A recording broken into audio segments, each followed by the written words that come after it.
Welcome to Positive Perspectives, a podcast dedicated to sharing stories that present opportunities to grow from lived experiences.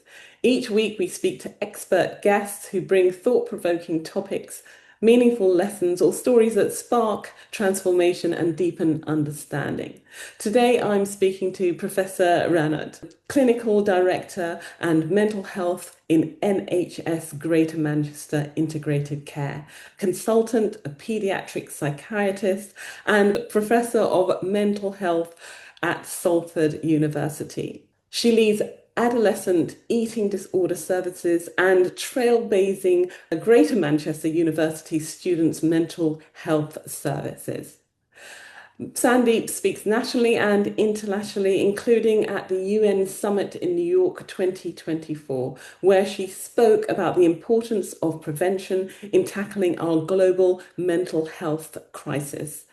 A trustee for a number of charities and recently appointed to the British Beauty Council, pioneering her concept of building mentally healthy high streets. Hi, Sandeep. Welcome to Positive Perspectives. Hi, Marie. I'm delighted to be here. Really delighted. And thank you for your kind words and a wonderful introduction. Thank you. So, tell us a bit more about yourself and what you're going to be sharing today. So, fabulous opportunity to come on Positive Perspectives because this is a positive perspective. So, I hope that we're going to shine a different light today. My changing the perception is not necessarily about raising awareness. I think we're doing that. We've done that. But actually, it's shifting that balance and equilibrium again. There's lots that we can do to empower people to look after their mental health and well-being. So I think first and most fundamental is a refresh and a reset of that foundation, Yeah. mental health and well-being, mental illness, and that shift towards, the culture of illness and waiting for people to get into crisis and become really ill to then treat, into a shift to how do we keep well. The first thing that we need to do is take prevention seriously, and for that left shift, coupled with good education and understanding, and enabling communities to actually start to give people the tools through education to understand the shift to prevention has got to be mental health is everybody's business. It does not discriminate. Mental health, mental illness. We all need to look after our mental health. We know it affects all genders, all sexualities, all cultures, all communities. Yet we have diverse beliefs and different levels of stigma. So there's something about how do we work with different communities in different ways. And are we doing that to the best of our abilities? I would challenge and say we're probably not. Mm. How do we engage different communities? Not all communities will go and access their GP. So are we providing that access? Is it accessible? Having conversations just to break down those barriers. What are the assets within our communities Mm. beyond healthcare professionals? We've had a loss of the sense of community over the last 30 or 40 years. And the single biggest social cultural change has been social media. Yeah. We can't ignore that. And has that also created some of the loss of community? There's a whole element of how do we therefore re-engage our communities and build on some of those assets that still are there, are Yeah. pivotal, and have those relationships. And that's where I believe the hair and beauty industry has a huge part to play. And when, just as you were saying that, I remember you were going to tell us some stories around how you came to this place, and you coined a phrase for it as well, that included hair. What was the title of that? So this, I think, probably really started from a very personal place. And remember, we're all people. So may be an expert, I may be a pediatric psychiatrist, a professional, a professor of mental health. That doesn't mean I don't have a bad day. It doesn't mean I am not impacted by stress, whether that's professionally and from the workplace, or it's family, or it might be loss, or it might be illness. So we are all at risk potentially from our mental health being impacted. And I remember probably around 12, 13 years back, possibly 15 years ago, midst of my career, you know, that kind of becoming more senior and developing my career, and it being incredibly busy, having 3 children under the age of 5, being a woman, wanting to forge my career, become a leader in my profession in medicine, really tough, being an Asian woman of color here. All of those things were very real to me. But I was getting opportunities to do media work and speak about mental health, to present academically, to teach. And I would always want to seek those opportunities out. But I remember amidst all of that, for me, the meaning of a bad hair day was much more than not having nice hair that day. You know, I'm going back 15 years. I remember thinking, going to have your hair blow dried, going to the hairdressers, going to have your nails done, seeing your nail technician was very much seen as a luxury. And I want to change that perception, because for me, I recognized a long time ago how important for me it was to have my weekly blow dry with my hairdresser and my weekly nail appointment with my manicurist. They have been in my life now, both of them, for 28 years. It's a relationship that you could argue is stronger than some of the people I know in the workplace and in my communities. Yeah. I know for me that 1 hour is time, personal time out, personal space, where I go, often quite stressed, and I leave feeling incredibly calm. Yeah. And not only feeling calm, feeling that I could conquer the world, because I can now go and do that media interview, do that podcast, do that teaching session, get on stage in front of 400 people and be able to perform. And that really, really helps me. And it's also something that is in the structure of my toolkit, my wellbeing toolkit personally. Some people kind of have challenged me on that to say, well, you know, I can't afford to do that and I don't have the time to do that.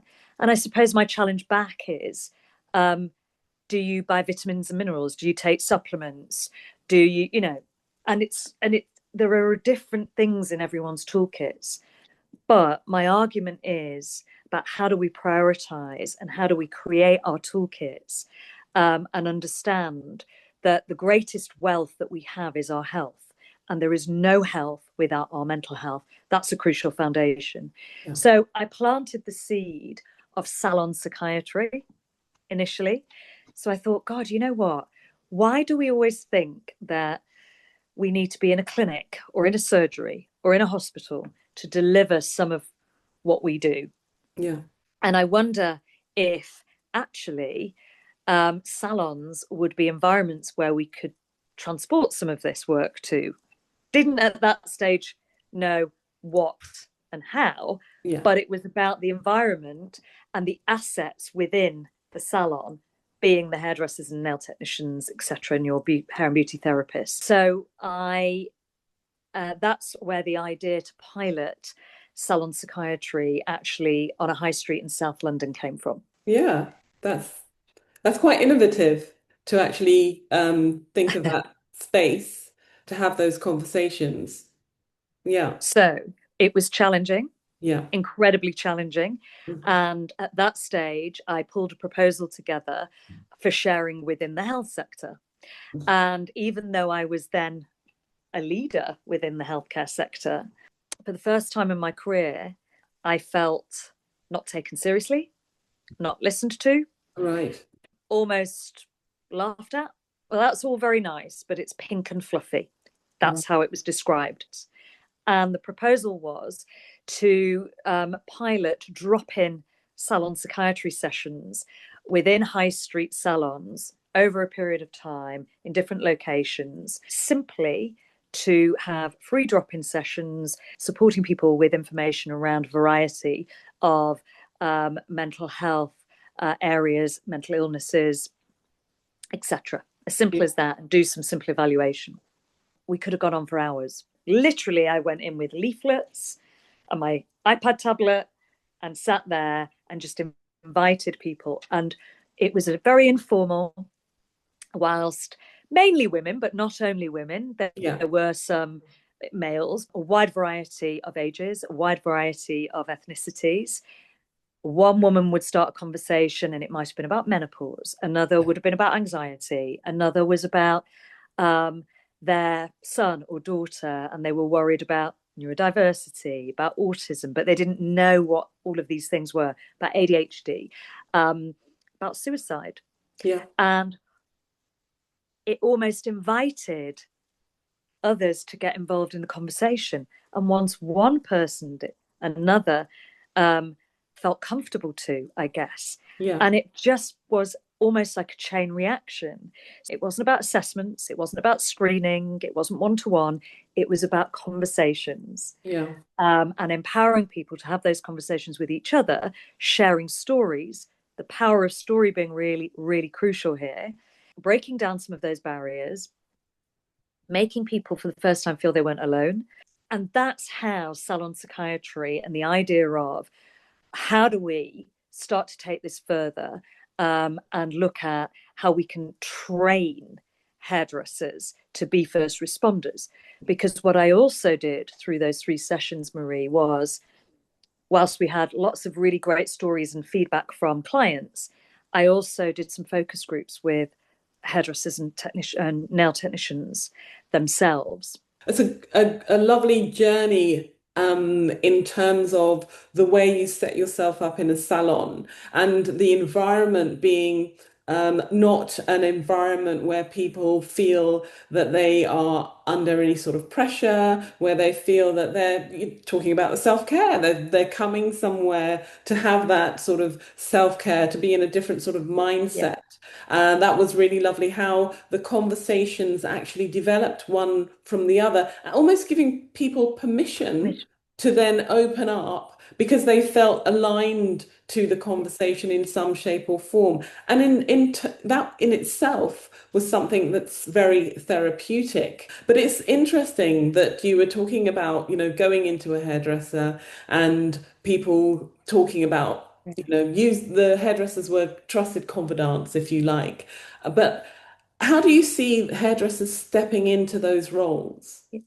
So I think what was really powerful, the stories from clients themselves, as you said, were a lot about it felt like a safe space, but not clinical, and they felt comfortable. They felt part of a group, part of a community. Yes, trusted confidant was one of the most frequent terms people used about their stylist or their technician. That came out from a lot of our feedback. But I think for me, what was even more powerful was the focus group feedback from stylists and technicians themselves, particularly hairdressers, actually, who said, you know what, this is what we do every day. We know everything about our clients. And actually, we do a lot of listening. Mm. We're good listeners. And a lot of them, it's what they enjoy. It's kind of part of why they became hairstylists, hairdressers. That's, I think, a hugely unrecognized or under-recognized skill Yeah. in our stylists and technicians is their ability, natural ability, untrained ability to listen. Active listening is, many clinicians and care professionals are hopeless active listeners. Yeah. Yeah. But they have this active listening skill and an almost ability to de-escalate and to create that environment, and they're very good at that. But the one thing they also then said is, so whilst they do a lot of that and have done and it's been taken for granted, it's just kind of what you do in the hairdressers, and they Yeah. create that environment. Don't forget, people might be having a quick blow dry or a quick haircut, but a lot of people go in for much longer treatments. They're going for their colors, or they're there for 3-4 hours. Yeah. But what hairdressers in particular said is, but you know what, Sandeep? Sometimes I'm actually exhausted. Yeah. I go home at the end of the day or at the end of the week, not knowing what to do with it all. Yeah. It's like, it's all in my head. Yeah. It's a lot. Sometimes I worry Mm. about people because don't know if I've said the right thing or I'm doing the right thing. I don't know if I should tell anyone. I don't know if I shouldn't. There have been times where I've not slept or I've felt stressed. And I think that's the part that really solidified it for me. So, what we want to provide them is from hair care to ability to share, but also to support them. So, how do we then enable them with good training, but access to support, advice, information, ability to signpost, and combining that? So, after the drop-ins in London, I did some work with the brilliant Lions Barber Collective that were doing the work around suicide awareness in male barbershops. And that led me to the mental health first responder proposal. The proposal became one of hairdressers as first responders. Again, I got nowhere in the health sector. And fortuitously, I was introduced, or I came into contact and met Millie Kendall, the brilliant CEO for British Beauty Council. I didn't even know there was such a thing as the British Beauty Council, that are a not-for-profit doing some amazing work lobbying government around hair and beauty as a sector, not just economically and the importance of it, but clean products, environmental, that whole area of environment, body image, their real important role in body image, wellness, skin cancer. So a wide variety. Yeah. We met actually doing some work around body image because I was doing work on eating disorders, got into a conversation, and I very quickly realized that this was not about the proposal being wrong. It was about the lens through which we were looking at the proposal, and the sector to drive this isn't health, Marie. The sector that is going to drive this is the hair and beauty sector, both from a development of hair and beauty therapists as another arm of what they have to offer as a community asset, Yes. and how that might become something that actually is about talent development, but also looking after them as a workforce, their well-being, and where hair and beauty salons and technicians and therapists, how they play a huge part in mental health prevention in this country. Yeah. Well, it's like a revolution. Well, you're right. The British Beauty Council, I think, is the vehicle through which we could potentially now move from proof of concept to a proposal, to a strengthened proposal, to a proper pilot. Yeah. And that's a vehicle for us all to get on board, and we can all play a role because we all come from different communities, as you were Yeah. saying. And if we come together in our communities, that could spread, through the nation, and globally, because it's quite a very accessible vehicle for a lot of people. 100% agree. And we already know that in the US, Canada, and Australia, there are similar approaches, but none that have actually have got to the development stage we have.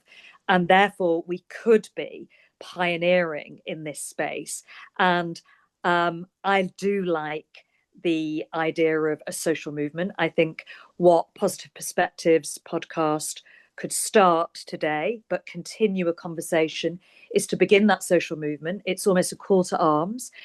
Are you a hairdresser or a nail technician out there who's listening to this podcast, who might think, hold on a minute, that is what I do. I would love to get involved. Get in touch through Positive Podcasts and ourselves and the British Beauty Council. So that's one call to arms. Are you a user of hair salons and nail technician services, and you're sitting there thinking, you know what, that really resonates with me because it isn't a luxury, it's a crucial part of my well-being toolkit.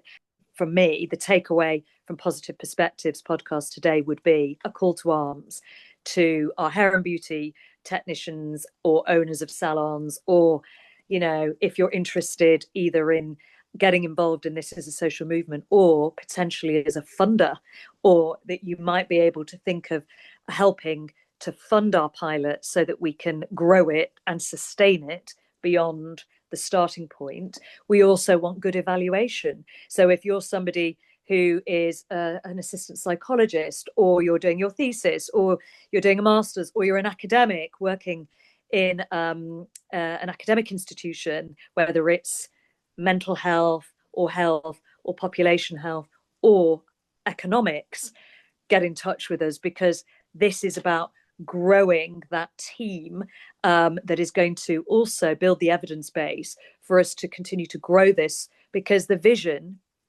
as you said, is not just national, it could be international, is about how we get government to notice that this is crucial, and the hair and beauty sector are crucial to the delivery of this. So that would be my really big takeaway. I would love to come back, Marie, when you and I are going to be working together to push this, when we have further progress. And I think I would also say to people today that self-care is really important. We talk about it a lot. But do we, we talk the talk, but do we all walk the walk, or is it still the first thing that you kind of go, I haven't got time for that? And if there's one thing I would want people listening today to think about and reflect on and do for themselves, is to start that shift of thinking that it's a luxury, and to start to think about these things as essentials in their toolkit. We can't do it alone. It's about the collaboration of sectors. But I think what we have done and successfully is changed the sector to lead and drive this, from health to hair and beauty, and the beauty sector, and the hair and beauty sector driving this is fantastic, in collaboration, us all working together, because we are better together. And I think the other thing that is really important for us to start to remember and think about here is that it is a revolution and a change of our approach to both mental health and how do we keep mentally healthy, to when to know to get and access help for mental illness. My vision, and our vision, I think, now through the vehicle of British Beauty Council, and getting more and more people on board, is that we need to raise that funding and get good academic evaluation for the first pilot that we're going to start now. The vision is that we would want a mentally healthy salon to be recognised with that accreditation or sticker in the window, with your stylists and technicians who are trained or mental health first aid trained, to have a pin, a symbol that becomes a national symbol for mental health first aid training.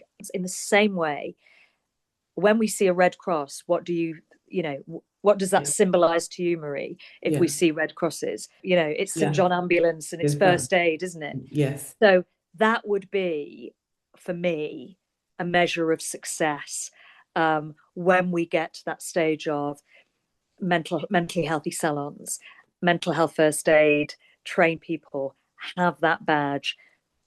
People can then, clients then know, and they know that they can talk to that person. They could even request or go seek out a salon that they know is listed as a salon that is a mentally healthy salon.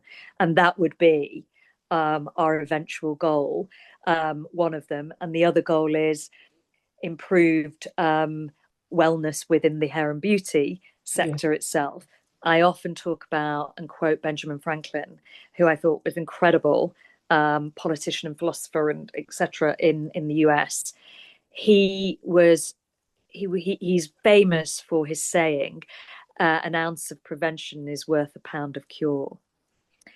And people often think he was talking about healthcare, and he wasn't. He was addressing firefighters in Philadelphia in 1736, and he revolutionized what we now know today as fire prevention and fire safety.